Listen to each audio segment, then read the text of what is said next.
अंधियारा है घना, लहू से है सना, किरणों के तिनके अंबर से चुनकर बगिया में फिर आ जा रे। बिटिया को न्याय दिलाने के लिए देश भर में गुस्सा, आक्रोश चरम पर है। सियासत देख ये लगता है कि इंसाफ की लड़ाई से ज्यादा सियासत की लड़ाई दिखाई देती है, क्योंकि voltage, high voltage drama on है। इससे पहले कि मैं अपनी बहस शुरू करूं, प्रशासन की एक बेहुदगी, एक शर्मनाक बयान को आप देख गर्दन झुका लेंगे कि इन पर जिम्मा है। ये आपके हमारे नौकर हैं। जी हां, वो अधिकारी जो कि जिले का मालिक होता है, जिसे डीएम कहते हैं। हाथरस से बड़ी खबर आ रही है। यहां के डीएम प्रवीण कुमार का एक वीडियो इंडिया न्यूज के हाथ लगा है, जिसमें डीएम प्रवीण कुमार खुलेआम पीड़िता के परिवार को धमकी देने जा सकते हैं, धमकी दे रहे हैं। ये आप भी सुन सकते हैं। डीएम धमकाते हुए कह रहे हैं कि आज मीडिया है, कल चली जाएगी। आज मीडिया है, कल चली जाएगी। आधे आज चले गए, आधे कल चले जाएंगे, फिर हम ही काम आएंगे। इसके मायने क्या हैं डीएम साहब? क्या कहना चाहते हैं आप? बयान बदलवाना चाहते हैं? आप भी सुनिए। आप अपनी विश्वसनीयता खत्म मत करिए। तो मीडिया वाले मैं आपको बता दूं, आज अभी आधे चले गए, कल सुबह तक आधे और निकल जाएंगे, 2-4 बजेंगे कल काम से। तो हम ही आपके साथ खड़े हैं। अब आपकी इच्छा, आपको बार बार बयान बदलना नहीं बदलना है, अभी हम भी बदल जाए कि नहीं। आप अपनी विश्वसनीयता खत्म मत करिए।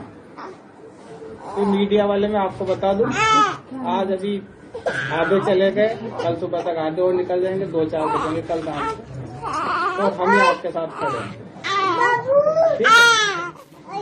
अब आपकी इच्छा, आपको बार बार बयान बदलना नहीं बदलना है, अभी हम भी बदल जाए। तो आप सुन रहे थे प्रवीण कुमार, डीएम हाथरस, किस तरह से पीड़िता के परिवार वालों को ये समझाने की कोशिश कर रहे हैं, धमकाने की कोशिश कर रहे हैं कि मीडिया वाले तो आज है, कल नहीं। आधे चले गए, आधे बचे हैं, वो भी चले जाएंगे। उनके बाद क्या? उनके बाद काम हम ही आएंगे। जी हां, ये प्रवीण कुमार ने क्या फाउंडेशन कोर्स जब यूपीएससी की परीक्षा पास की तो क्या इस तरह की सीख उन्हें दी गई? शर्म आनी चाहिए, लानत महसूस होती है। इसी पर ताजा जानकारी के लिए हम आपको लिए चलते हैं हाथरस, जहां से हमारे संवाददाता सुमित दुबे हमारे साथ मौजूद हैं। सुमित, प्रवीण कुमार बड़े निपुण और प्रवीण दिखाई देते हैं, बयान बदलवाना चाहते हैं। उस रात की घटना हमने देखी जब थानेदार से एक महिला पत्रकार पूछती है कि आखिर हमें वहां क्यों नहीं जाने दिया जा रहा, तो वो अधिकारी, वो वर्दी खाकीधारी कहता है डीएम साहब से पूछा आपने, डीएम साहब से हुई बात। यानी अब इसे क्या कहा जाए? आधी रात को आप चिता जला देते हैं, उसके बाद आप बयान बदलवाना चाहते हैं। सुमित। जी हाँ, बिल्कुल। और पुलिस और हाथरस प्रशासन की जो सबसे बड़ी समस्या इस वक्त हुई है, क्योंकि इस पूरे मामले को लेकर जितनी भी शीशा लेदर हुई है, उसमें सबसे बड़ी वजह ये हुई है कि आधी रात को जो अंतिम संस्कार किया गया था, उसको लेकर बहुत सारे सवाल उठे थे। पुलिस का यहाँ पर कहना था कि पीड़िता के परिवारजनों, उनके पिताजी, उनके बेटे, यानी उनकी पीड़िता के भाई, इनकी मर्जी से, इनकी सहमति से ही अंतिम संस्कार किया गया था। लेकिन इसके बाद जो बातें हुई, क्योंकि मीडिया को वहाँ नहीं जाने दिया गया था, तो जो बातें पता चली, उनके घर वालों के जो बयान आए, जिससे पता चला कि उनका कहना था कि हमारी रजामंदी नहीं थी। तो कुछ इस तरीके के बयान जो कि पुलिस और प्रशासन को मुश्किल में डाल रहे हैं। संभवतः यही दिमाग में रखते हुए हाथरस के डीएम ने पीड़िता के पिता को ये समझाने की कोशिश की होगी कि आप अपने बयान को ना बदलें, मीडिया से बात ना करें। एक बात आपको बता दें मनीष, कि यहाँ पर आज सुबह से ही हाथरस में ये जो सड़क जाती है यहाँ पर जो पीड़िता के गांव के लिए, वहाँ बैरिकेडिंग की हुई है, रास्ते बंद किए हुए हैं। आज सुबह से ही कोई भी मीडिया कर्मी वहाँ नहीं जा सके हैं। जो आधिकारिक रूप से हमें जो बताया गया है वो यही कहा गया है, यहाँ के जो एक एडीएम है उनकी तो उनसे बात हुई तो उन्होंने कहा कि क्योंकि जो एसआईटी का जिसका गठन किया है चीफ मिनिस्टर योगी आदित्यनाथ ने, वो इंक्वायरी करने गई है और मीडिया की मौजूदगी में उसकी इंक्वायरी में खलल पड़ सकता है, लिहाजा यहाँ पर मीडिया की एंट्री को बैन कर दिया गया है। तो ये तर्क हाथरस प्रशासन की तरफ से दिया गया है, जिसके बाद से ही कोई भी संवाद स्थापित नहीं हो पा रहा है पीड़िता के घर वालों की तरफ से। ऐसे में आज डीएम और एसपी दोनों ही गए थे यहाँ पर पीड़िता के घर में उनके घर वालों से बात करने के लिए। तकरीबन 1.5 से 2 घंटे के आसपास वो लोग रहे, गांव में गए, हम लोगों ने बाहर से देखा, बात करने की भी कोशिश की लेकिन उन्होंने बात नहीं की। उसके बाद ही वो वीडियो सामने आया जो हमने चलाया, हमारा आप जिसके बारे में बातचीत कर रहे हैं, और उससे पता चल रहा है कि किस तरीके से हाथरस प्रशासन की तरफ से उसके पिता को कहा जा रहा है कि आप मीडिया से जी सुमित, आपका बहुत बहुत धन्यवाद। मीडिया के रहने से खलल पड़ रहा है। चिंता यह है कि अगर मीडिया रहेगी तो सच सामने आ जाएगा। देर रात के अंधेरे में पुलिस की अंधेरगर्दी, जब अंतिम संस्कार किया जाता है तो भी मीडिया को रोक दिया जाता है। इस तरह से जब प्रवीण कुमार को लेकर जब बात की जाती है तो ये कहा जाता है एसआईटी की जांच है, आप वहीं नहीं जा सकते। जी हाँ, अब आगे बढ़ते हैं हम अपने देश के सवाल की ओर। हाथरस की निर्भया की चिता की राख अभी ठीक से ठंडी भी नहीं हुई थी कि यूपी से एक के बाद एक रेप की घटनाएं सामने आई। बलरामपुर, बुलंदशहर, आजमगढ़ यूपी के ये वो शहर है जहां बेटियों के साथ हैवानियत की हदें पार की गई। राजस्थान के बारा में भी बेटियों के साथ बर्बरता की वारदात सामने आई है। देश में जगह जगह रेप और गैंगरेप की घटनाएं सामने आ रही हैं, लेकिन सरकारें इस मामले पर चुप हैं। अगर देश में अगर रेप पर कुछ हो रहा है तो वो सिर्फ राजनीति है। कुछ ऐसी ही तस्वीरें आज डीएनडी और ग्रेटर नोएडा एक्सप्रेसवे पर देखने को मिली, जहां कांग्रेस ने हाथरस की निर्भया को न्याय दिलाने के नाम पर जमकर हंगामा पीटा। हजारों कांग्रेस कार्यकर्ताओं ने घंटों तक सड़कों को जाम कर रखा। ऐसे में सवाल यह है कि रेप जैसे जघन्य अपराध पर राजनीति आखिर क्यों हो रही है? क्या राजनीति चमकाने के लिए रेप जैसी घटनाओं को मुद्दा बनाया जा रहा है? कांग्रेस के प्रदर्शन के बाद अब सवाल यह भी उठ रहा है कि क्या कांग्रेस के शक्ति प्रदर्शन से हाथरस की निर्भया को न्याय मिल पाएगा? सवाल यह भी कि रेप और अपराध के मुद्दे पर सरकारें आखिर क्या कर रही हैं? क्यों सरकारें इस मुद्दे पर आंखें मूंद कर बैठी हुई हैं? इन्हीं सभी सवालों का जवाब जानने की कोशिश करेंगे, लेकिन उससे पहले आप देखिए हमारी ये रिपोर्ट।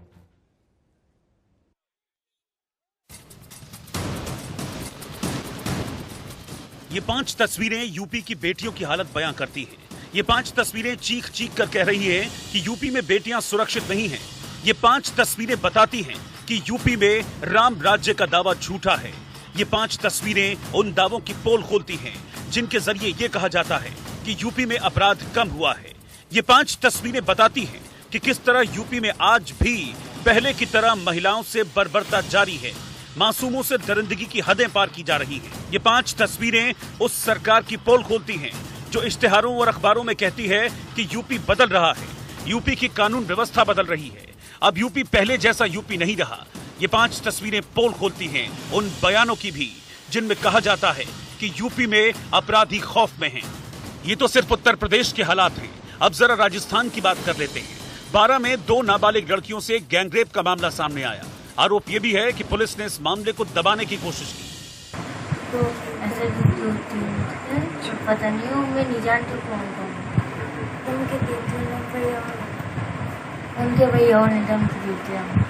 अगर ऐसे बोला था पुलिस वाला सारे मुँह खोल दिया तो वहाँ पे घर वाले तुम्हें भी मार देंगे, घर वालों को मार देंगे। क्या यूपी, क्या बिहार, क्या राजस्थान, क्या मध्य प्रदेश, देश में बेटियों की हालत बद से बदतर होती जा रही है। आंकड़ों के मुताबिक देश में हर साल 32,000 से ज्यादा रेप केस होते हैं। 2019 में देश भर में रेप के 32,033 मामले दर्ज किए गए। हर रोज औसतन 87 रेप केस दर्ज हुए। महिलाओं के खिलाफ अपराधों की बात करें तो एनसीआरबी की रिपोर्ट के मुताबिक महिलाओं के खिलाफ अपराधों में कुल 7.3% का इजाफा हुआ है। इनमें सबसे ज्यादा 30.9% मामले रिश्तेदारों के अत्याचार के थे। प्रति 1 लाख महिलाओं पर अपराध की दर में भी इजाफा हुआ है। 2018 में यहां हर 1 लाख में 58,800 महिलाएं अपराध का शिकार हुई। 2019 में यह आंकड़ा बढ़कर 62,004 हो गया। आंकड़े बता रहे हैं कि देश में महिलाओं के खिलाफ अपराध के ग्राफ में किस तेजी से उछाल आया है, लेकिन राजनीतिक दल इस मामले पर भी राजनीति करने से बाज नहीं आ रहे। आज की डीएनडी की तस्वीरें गवाह हैं इस बात की कि इस देश में महिला सुरक्षा को लेकर राजनीति हो रही है। ऐसे में सवाल यह है कि आखिर क्यों नहीं सारे राजनीतिक दल राजनीति से ऊपर उठकर देश की बेटियों के लिए एक सुरक्षित माहौल बनाते हैं। देश में 8 साल बाद भी निर्भया जैसी वारदात क्यों दोहराई जाती है?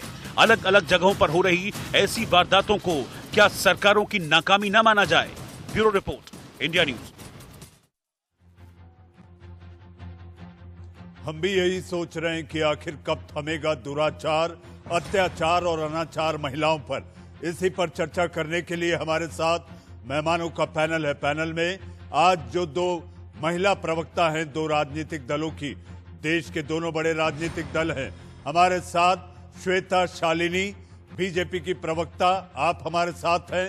हमारे साथ साधना भारती, आप कांग्रेस की प्रवक्ता हैं, बड़ी बेबाकी से अपनी बात रखती हैं। मुद्दा संवेदनशील है, हम भी आपसे सवाल करेंगे, लेकिन पूरी सहृदयता के साथ, भद्रता के साथ मैं उम्मीद करता हूं कि आज देश का सवाल में हम चर्चा को एक सकारात्मक रूप दे पाएंगे। हमारे साथ दिल्ली पुलिस के पूर्व पुलिस सहायक आयुक्त वेद भूषण साहब भी मौजूद हैं। सबसे पहला सवाल श्वेता जी आपसे। श्वेता जी, अगर आपने ये रिपोर्ट, ये कार्यक्रम शुरू से अगर आप टीवी देख रही हैं, तो जो डीएम जिस पर जिम्मा है जिले के हर नागरिक की सुरक्षा का, जिले का गार्जियन है, आपके महाराष्ट्र में तो हर जिले के लिए एक गार्जियन मंत्री होता है, लेकिन प्रशासनिक सेवा का अधिकारी अगर पीड़िता के परिवार में जाकर वहां के सदस्य, उनके घर के बुजुर्ग को यह कहे कि मीडिया वाले आधे तो चले गए, आधे चले जाएंगे, काम हम ही आएंगे, आप चाहते हो बयान बदलना? हद हो गई। आज गर्दन शर्म से झुक गई श्वेता जी। सर्वप्रथम इस बात की निंदा करना चाहूंगी कि डीएम एक पिता स्वरूप होता है उस डिस्ट्रिक्ट के लिए, और इसलिए यदि उन्होंने वही कहा है जो आपने दिखाया है तो उनके ऊपर सख्त कार्रवाई होनी चाहिए। और मुझे ये विश्वास है कि योगी सरकार एक सेकंड के लिए रोकूंगा आपको। बिटिया की न्याय की गुहार को लेकर इंडिया गेट के पास प्रदर्शनकारी प्रदर्शन करने गए तो वहां पर पुलिस की ज्यादती आप देखिए, किस तरह से जुल्म सितम की कहानी यूपी से लेकर दिल्ली तक पहुंची है कि प्रदर्शनकारियों को प्रदर्शन करने नहीं दिया जा रहा। आपके टीवी स्क्रीन पर इंडिया गेट से ये सीधी तस्वीरें।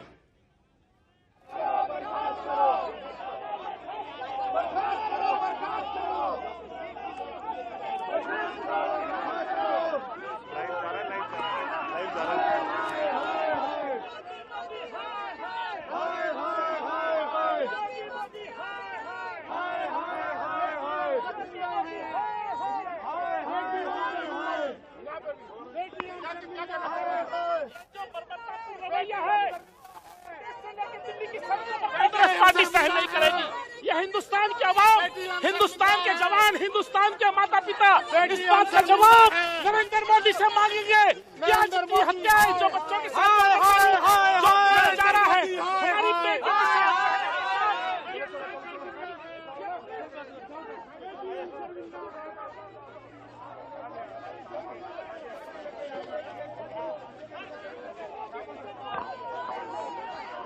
आपके टीवी स्क्रीन पर इंडिया गेट से ये सीधी तस्वीरें, जहां पर बिटिया के न्याय की गुहार को लेकर प्रदर्शनकारी प्रदर्शन कर रहे थे, वहां पर पुलिस ने जबरन उन्हें ठूस कर पुलिस की वैन में भरा। आपके टीवी स्क्रीन पर इस समय की ये ताज़ा और सीधी तस्वीरें।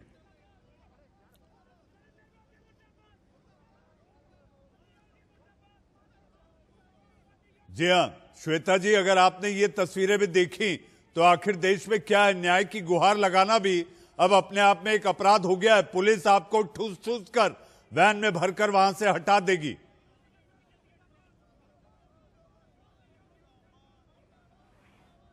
करना चाह रही थी, लेकिन अब आपने ये प्रश्न पूछ ही लिया है तो मैं आपसे एक दोबारा प्रश्न पूछना चाहती हूँ।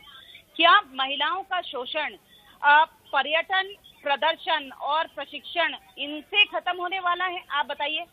और ये जो श्वेता जी, ये तो कांग्रेस की प्रवक्ता बताएंगी।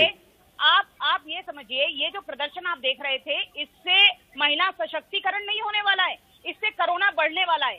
तो क्या इनके नेता, ये लोग जो यहाँ मोदी और योगी के खिलाफ नारे लगा रहे हैं, क्या इसकी गुहार नहीं लगाएंगे कल कि कोरोना के मामले ज्यादा बढ़ रहे हैं या कम हो रहे हैं? अब आप बताइए, क्या इस समय में ये इस प्रकार की प्रदर्शन करना सही है या गलत? लेकिन इनको कौन बताएगा, क्योंकि इनके नेता खुद हजारों की संख्या में लोग लेकर, जैसे कि कोरोना हमारे देश से भाग गया है, हमारे विश्व से भाग गया है, ऐसा कर रहे थे।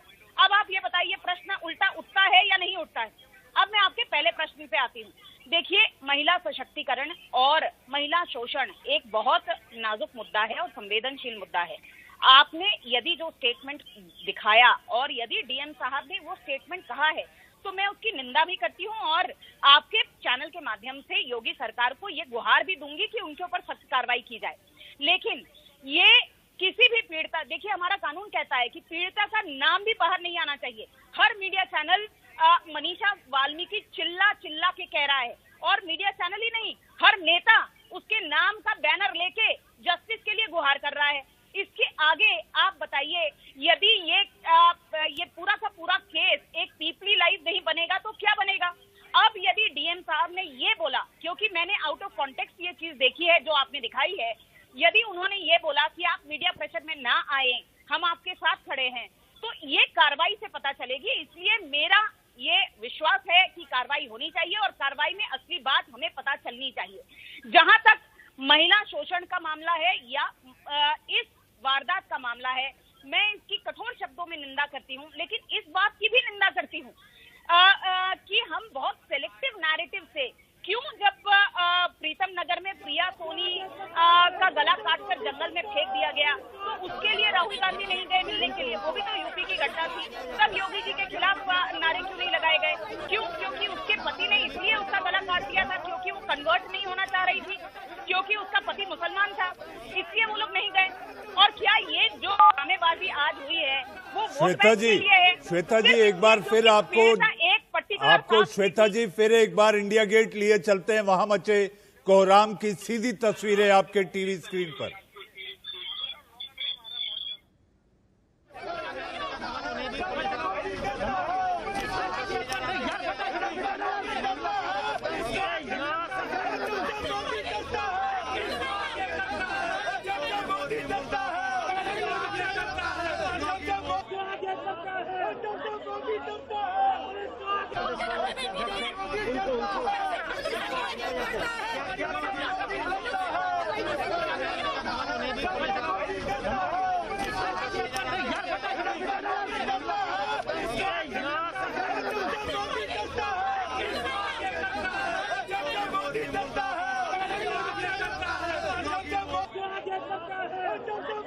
यह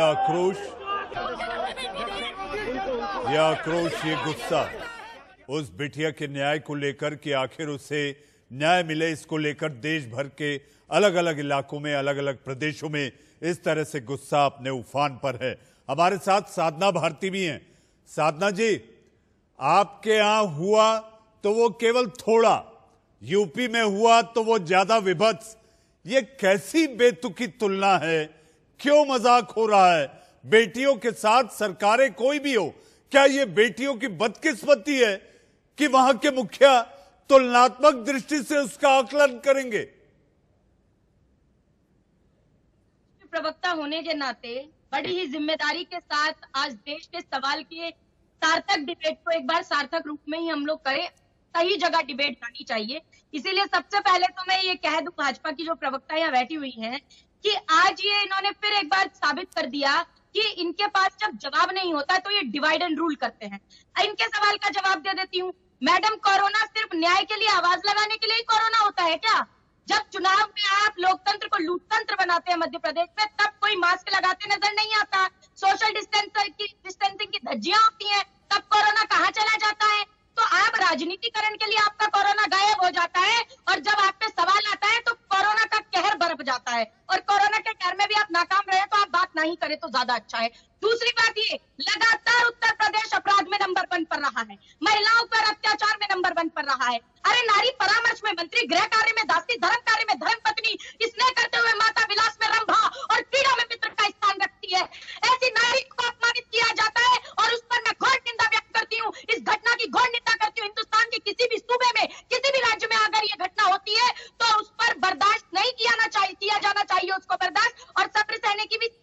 है। बांध टूटता धीरज का जब अति होती है और अति होने पर और परिवर्तन होता, वही परिवर्तन आज नजर आ रहा है इंडिया गेट पर, वही परिवर्तन हमें नजर आया। लेकिन जब 144 धारा लगी है तो एक आदमी तो जा सकता है, एक व्यक्ति तो जा सकता है। आदरणीय राहुल जी तो जा सकते थे मिलने के लिए, आपने उन्हें नहीं जाने दिया। क्यों नहीं जाने दिया? शाम को तस्वीर आ गई, अब इंडिया न्यूज दिखा रहा है कि डीएम कह रहे हैं कि वापस ले लो बयान, नहीं तो बुरा हो जाएगा, मीडिया ज्यादा दिन नहीं रहेगी। अरे आप बताइए डीएम किसके अंडर में काम करता है, पता लगे। शालिनी जी आ रहा हूँ, शालिनी जी आ रहा हूँ आपके पास। नीचे कहने पर इस तरह की बातें कर रहा है जो शर्मनाक है, और आप इस पर राजनीतिकरण ना करें, चाहे वो मध्य प्रदेश में हो चाहे उत्तर प्रदेश में। लॉकडाउन में देखिए साधना भारती, लेकिन साधना जी, साधना जी, चाहे वो साधना जी जवाब भी ले लीजिए, साधना जी जवाब भी ले लीजिए। मुझे पता है कि आप अच्छी वक्ता हैं, लेकिन ये चुनावी रैली नहीं, ये चुनावी रैली नहीं। के नाते नहीं, एक बेटी होने के नाते, एक जी महिला हाँ, होने के नाते, जी हाँ, इसीलिए मैंने देश के सवाल की शुरुआत में ये कहा था कि आज हम यहाँ सकारात्मक चर्चा करेंगे। श्वेता, शालिनी, श्वेता जी आप जवाब दें साधना जी का। हमारे साथ अतुल सक्सेना समाजवादी पार्टी के नेता भी जुड़ चुके हैं। श्वेता जी। साधना जी, जरा आज जो स्टेटिस्टिक्स है ना उस पे जरा नजर दिखाइए। आपने बहुत अच्छा वक्तव्य रखा, लेकिन ऐसा है बहुत जोर से शोर से बोलने से झूठ कभी भी सत्य नहीं होता। आप कितना भी चिल्ला चिल्ला के बोले। अब आप देखिए यूपी में ये झूठ है, ये झूठ है, झूठ जितना सीखेंगे उतना सच में परिवर्तित नहीं होता है। साधना जी आपका नाम ही साधना है, थोड़ा साधना किया कीजिए और जरा अरे बिल्कुल सुनेंगे, अगर सच बोलेंगे तो आपका नाम साधना है, जरा साधना कीजिए। और ये नंबर देखिए यूपी में 0.175 अगर पढ़ लिख सकते हैं तो ये समझिए 0.175 इतनी गैंगरेप हुए आपके महाराष्ट्र में जहाँ आपकी सरकार है। राजस्थान में देखिए 50% ज्यादा केस हुए, वो भी माइनर गर्ल्स के ऊपर सबसे ज्यादा केसेस हुए। अजमेर गैंगरेप में आपके सबसे भी मामले पकड़े गए, आप उससे क्यों नहीं सीखी? जरा उससे क्यों नहीं सीखी? उस समय याद नहीं आया आपको? महिलाओं को उस समय याद नहीं आई और राहुल जी को उस समय याद नहीं आया कि उस समय जाना चाहिए था अजमेर। क्यों नहीं गए अजमेर? राहुल जी अजमेर क्यों नहीं गए? राहुल जी अजमेर क्यों नहीं गए? प्रियंका जी आपके अजमेर क्यों नहीं गई? अरे राहुल जी अजमेर क्यों नहीं गए? पहले यही तो बता दीजिए, सीखना बंद कर दीजिए। ये स्टेटिस्टिक्स गलत है क्या? 50% इजाफा केवल मात्र राजस्थान में हुआ है। अगर समझ सकती है तो पहले वो समझिए और बताइए। बेकार सीखने का मतलब ही क्या है? यदि दलितों के साथ अत्याचार होता था क्या? आप ये बताइए, उसी यूपी में प्रीतम सोनी के घर क्यों नहीं गए आप लोग? इसलिए क्यों वो दलित महिला नहीं थी? प्रीतम सोनी के घर क्यों नहीं गए? सिवाय सीखने के आप ये बताएंगी राजस्थान क्यों नहीं गए राहुल गांधी? पहले आप ये बताइए राहुल गांधी राजस्थान क्यों नहीं गए? आपको नंबर समझ में आते हैं, स्टेटिस्टिक्स समझ में आती है कि आप सेलेक्टिव नैरेटिव निकालते हैं। और आप कोरोना की बात कर रही थी, आप देखिए किसी ने वहाँ पर मास्क पहना हुआ है, इंडिया गेट पर कितने लोग खड़े हैं, जितनी आपकी जो नेताएं दिख रही हैं। श्वेता जी, श्वेता जी, साधना जी, श्वेता जी, साधना जी, एक एक कर कर बोलेंगे तो लोग बेहतर तरीके से सुन जाएं। साधना जी, साधना जी, साधना जी, वन एट ए टाइम, साधना जी, एक सवाल पूछे दूसरा जवाब दे, तब ये देश का सवाल बेहतर चलेगा, तब ये देश का सवाल बेहतर चलेगा। श्वेता जी, श्वेता जी, श्वेता जी, साधना जी, हमारे साथ और भी मेहमान हैं, हमारे साथ अतुल सक्सेना है। आपके नेता तो बाहर हैं, आपके नेता, आपकी नेत्री सड़क पर उतर आए, ग्रेटर नोएडा तक पहुंचे, कई बार फोटो ऑप के भी मौके आए, धक्का मुक्की की एक फोटो ऑप हो गई, गिर गए, दूसरी ऑप हो गई, तीसरे वहां गेस्ट हाउस में पहुंच गए, चौथा चलती हुई गाड़ियों का काफिला और सुरक्षा घेरे में वो एक जीप में बंद है। फोटो ऑप बढ़िया हुआ। हमारे साथ अतुल सक्सेना है, आपके नेता कम से कम सड़क पर आए, आपको बधाई। जी हाँ, इसके न्याय को लेकर आपने आवाज उठाई, बहुत अच्छा हुआ, लेकिन आपको ये भी देखना होगा कि राजस्थान में क्या हुआ, उसको तुलना ना करिए आप, ये बेटियों का अपमान है, इस बात की चिंता जरूर है। अतुल सक्सेना, आपके पार्टी के अध्यक्ष कहां हैं? वो तो दिखाई नहीं दे रहे, साइकिल पर ही निकल जाते।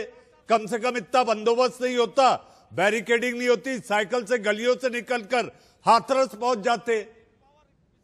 देखिए मनीष जी, आप ये देखिए कि समाजवादी पार्टी का हर कार्यकर्ता, हर नेता अतुल जी अपनी बात रखें आप। के लिए भी समाजवादी पार्टी का जो कार्यकर्ता और नेता है लगातार आंदोलन कर रहा है, लाठियां खा रहा है, जेल जाने का कार्य कर रहा है।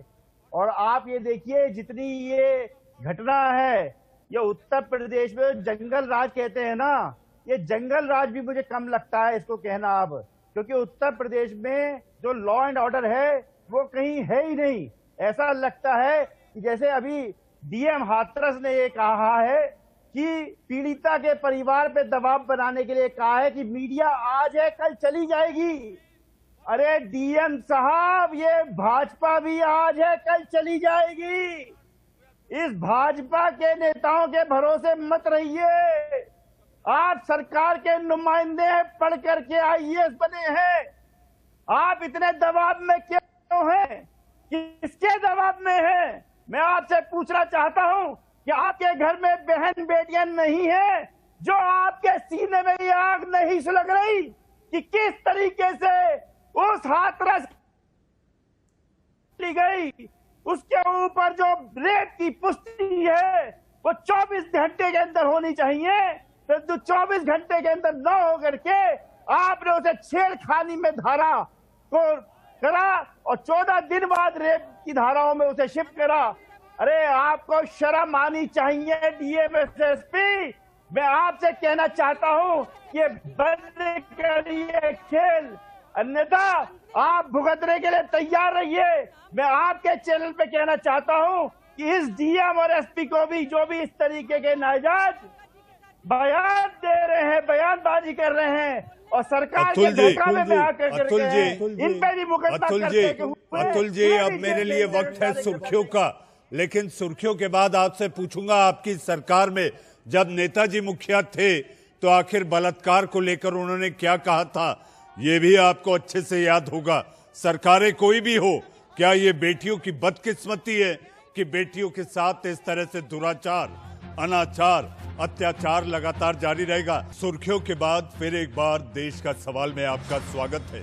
हमारे साथ सारे मेहमान बने हुए हैं। अतुल सक्सेना को आपने सुना, उन्हें याद नहीं है उनके नेताजी ने क्या बयान दिया था जब बलात्कार पर पूछा गया था। अतुल जी, मैं आऊंगा आपके पास, लेकिन इस बीच हमारे पैनल में एक पूर्व पुलिस अधिकारी हैं, वेद भूषण साहब। मैं ब्रेक के पहले यानी कि सुर्खियों के पहले आपके पास नहीं आ पाया। मेरा सवाल आपसे, आखिर ये उत्तर प्रदेश की पुलिस, ये उत्तम पुलिस कैसे हो सकती है? विकास दुबे मामले में पुलिस वाले खुद की सुरक्षा नहीं कर पाते, बात होती है एंटी रोमियो स्क्वाड की, जनता कैसे सुरक्षित रहेगी?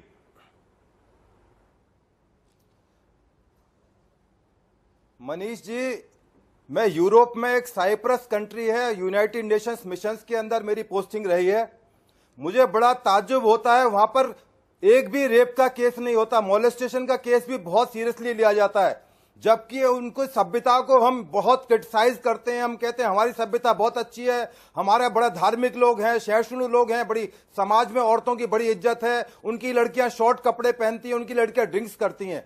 पर इस हिंदुस्तान के अंदर जहां 1 घंटे के अंदर 3 रेप रिपोर्टेड होते हैं, 1 घंटे में 3 केस, रेप के केस रिपोर्टेड होते हैं, वहां पूरी साल में रिपोर्ट नहीं होता। तो इसमें पुलिस प्रशासन और कोर्ट सिस्टम सभी को रिव्यू करने की जरूरत है, पर सबसे ज्यादा जरूरत है मानसिकता बदलने की। यदि मानसिकता नहीं बदलेगी तो रेप बिल्कुल नहीं रोक पाएंगे। अब आप हाथरस केस पर आइए। हाथरस केस के अंदर एक एसआईटी बनाई गई है, एसआईटी 7 दिन बाद अपनी रिपोर्ट देगी। इसमें पोस्टमार्टम हुआ, जो हमारा सारा सिस्टम है, कोर्ट है, कचहरी है, जितना भी सिस्टम है सब कानून के ऊपर चलता है। इसमें एफआईआर दर्ज हुई है 376D 302 मर्डर और गैंगरेप की एफआईआर हुई है। पोस्टमार्टम इंडिपेंडेंट हुआ है, यूपी में नहीं हुआ है, दिल्ली के सफदरजंग अस्पताल में हुआ है। अब आप उस पर कोई सवाल पैदा ना करें, क्योंकि दिल्ली के अंदर उसका पोस्टमार्टम हुआ है।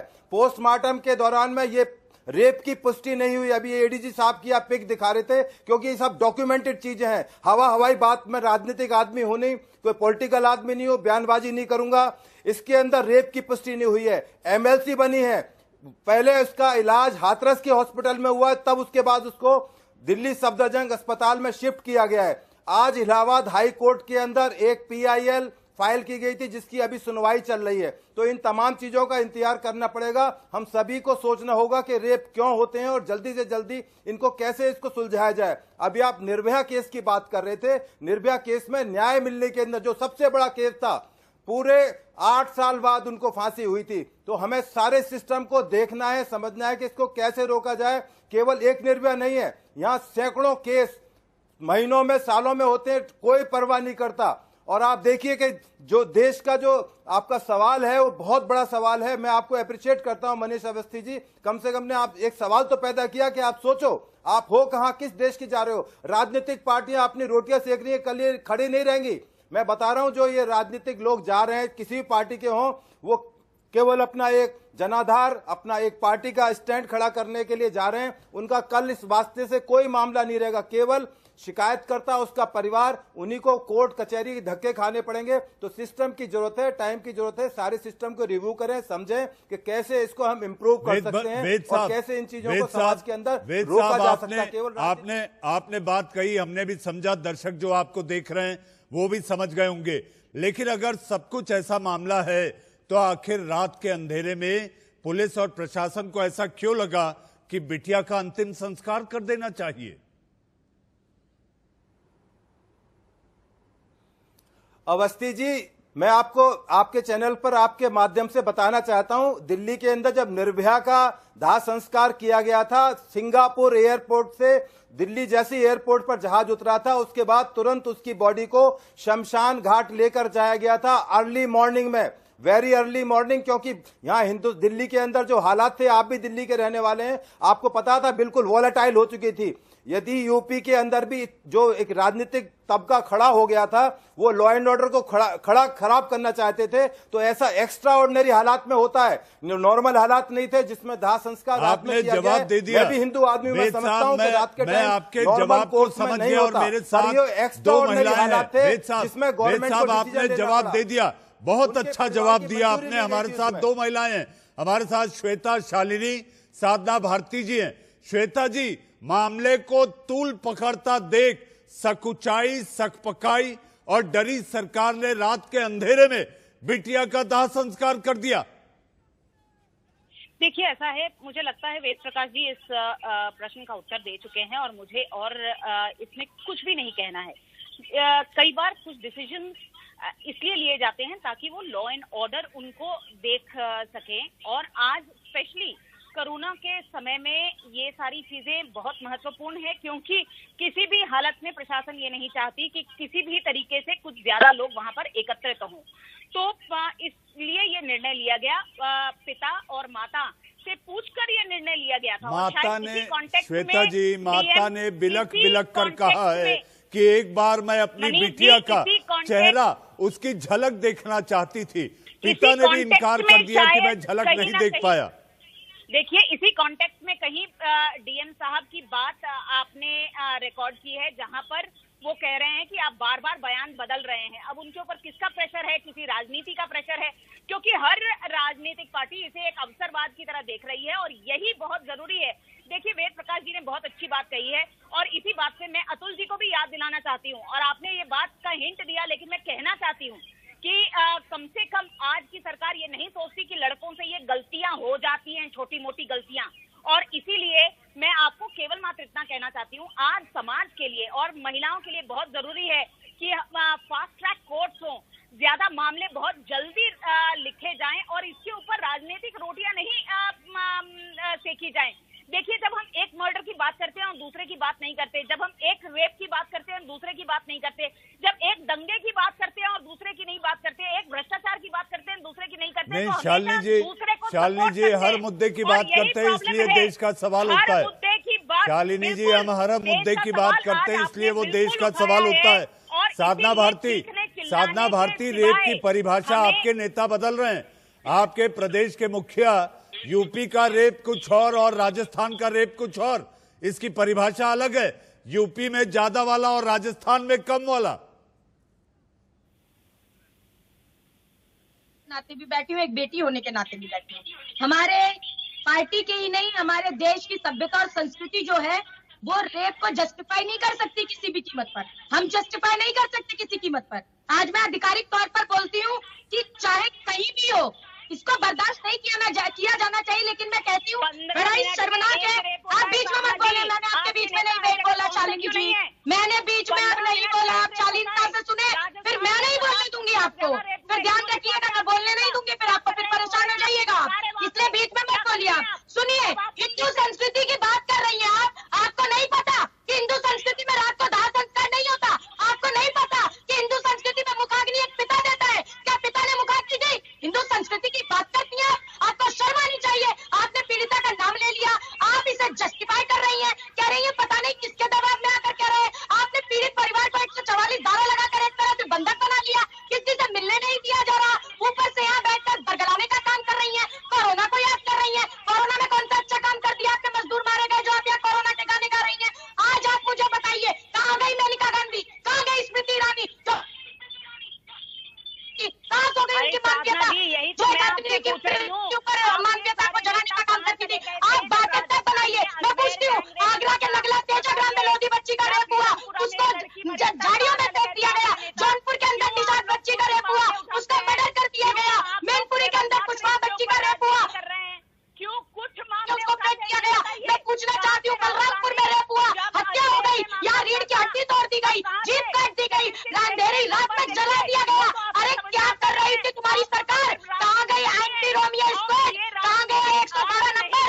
यहाँ महिला होने के बाद भी बातें बना रही है। ये राम राज्य की परिभाषा है। ये बेटी बचाओ और बेटी पढ़ाओ के नारे को सार्थक रूप दे रही है, और यहाँ बैठकर आप एक महिला के बलात्कार को जस्टिफाई कर रही है। मैं आपत्ति दर्ज कराती हूँ आपकी इस बात पर कि आप आज उनके माँ बाप पर प्रश्न चिन्ह लगाने का काम कर रही है। आज यहाँ पर पुलिस IPS जो पूर्व बैठे हुए अधिकारी, मैं सम्मान उनकी बात से डिसएग्री करती हूँ कि अगर किसी भी हिंदुस्तान की सभ्यता और संस्कृति, हाँ हमारी संस्कृति सबसे बड़ी है, लेकिन हमारी सभ्यता ने बलात्कार को जस्टिफाई नहीं किया जा सकता। हम सवाल इसलिए उठा रहे हैं। साधना जी, मैं अपने बहस के आखिरी पड़ाव में हूँ और मुझे अतुल सक्सेना के पास भी जाना है। साधना जी, आप भूमिका बांधकर आप अपनी बात रख रही है, लेकिन आपने ये नहीं कहा कि आपके लिए राजस्थान को लेकर जो मैंने सवाल पूछा उसका जवाब आपने नहीं दिया। साधना जी, इस तरह की हरकत हुई क्या? क्या DM ने जाकर धमकाया क्या? क्या प्रधानमंत्री के फोन करने के बाद ऐसा ही बनी क्या? शर्म नहीं आ रही इनको बातें करते हुए? साधना